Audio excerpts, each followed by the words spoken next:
Dickens Hill, Northern Baby, Element of Moon, Life at Wish, as they come out towards the line. It's Willie Carson who wins the derby on Troy. Dickens Hill is second. Then comes Northern Baby, Element of Moon. It was very special because 200th Derby, they gave it a bit more publicity, and basically back in those days that was a London holiday, wasn't it? It was run on a Wednesday. That's what it should be. The first Wednesday in June, Derby Day. Everybody in the country knew it was Derby Day because it was the first Wednesday in June, just like the first Tuesday in November is the Melbourne Cup. And that's how we should, I think we should go back to a Wednesday, and all those Londoners can have the day off and go on the open top buses down to Epsom and pull a sickie. Hey, you used to get an awful lot of people there on those days. Well, I was reading 500,000 eyes on you, that yes, sort of thing. Unbelievable. I remember when I got out on Troy to the outside, and all I saw was a green strip and black either side. It was just full of people, and it's an amazing sight in the old days when that infield with all the funfair was just full of people. We don't get that now on a Saturday, but anyway, that's my views, and I don't suppose anybody wants to take any notice of them, but get it back to a Wednesday. What about Troy? What was special about him? He was under the pump quite early, again a real stayer at the trip? Right, Troy was a big dour fella. He was a massive big horse. You wouldn't want him to stand on your toe, that's for sure, because he was a heavy horse, big strong fella. Took life so easy, laid back, you know, oh, have I got to do this? All right, you know. And, you know, he'd go around and just get on with his work. And when we worked him, okay, go past him. Never sweated, never worried. Life to him was easy because he was never under pressure. He was a horse that with terrific stride, and his mental state was very laid back.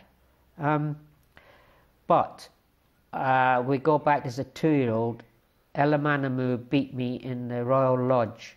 Now, before the race, I said, I've only got that horse to beat. So I rode Troy right up behind Elamanamu, up front. And he cut out, furlong from home. So I just had a chat with Dick, and I said, I think I rode him wrong. He needs to allow him time to build up and let him get his lungs going. So if we go early, he just runs out of oxygen. So that was the reasoning that I always let him drop out of a race early in the race. And in the Derby, I thought I had overdone it. I did come round Tottenham Corner saying to myself, oh dear, it's not this year. You thought you had too much to do? I thought I had too much to do, yes. But he came round, was it 13th, 14th into the straight. But it was a conscious thing that because they always go quick, you see, in the Derby. They never go slow. Only 1 year. Breville Starkey will tell you about that. It's the only year they went slow. And so my plan was to take my time.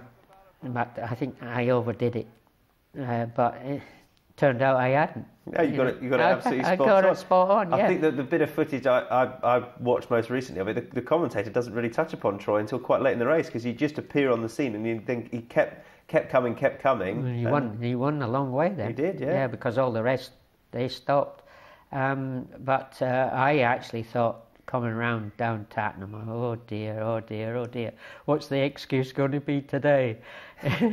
But I suppose that highlights it's a long way home, that straight, 3.5 furlong straight, whatever it is. It's a long wind up, long way home. So you got to have that stamina, and you had it that day. I remember that feeling when I got out and he started passing horses, and the feeling I got was that when he was galloping, he had great big nails on his feet, and he was grabbing the ground.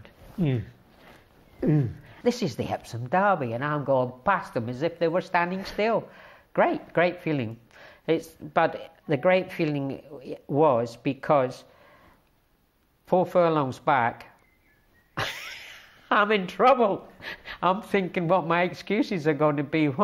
you looked mighty clever come the end of it, Willie. Oh, like well, perfectly. yeah. Well, and I do remember the owner, Arnold Weinstock. We were down in the bottom paddock in those days, and everybody was all chattering, and I was quite confident I was going to win.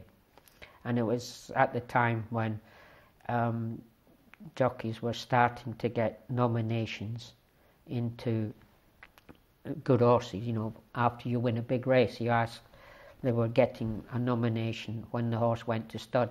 So I hadn't got any of this, so I just pulled Arnold Weinstock a little bit aside, and I said, "Sir, would this be the right time to ask you, if I win, can I have a share in the horse when he goes to stud?"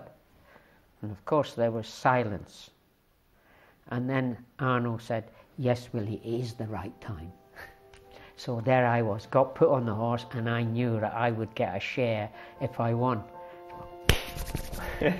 And that was the first time, it was the first share I ever got in a stallion. And so they come now towards the final furlong. Is Troy and Willie Carson in the lead, going away from Dickens Hill, Northern Baby, Element of Moon, Life at Wish, as they come out towards the line. It's Willie Carson who wins the derby on Troy. Dickens Hill and so Willie Carson was thoroughly vindicated in opting for number 24, Troy.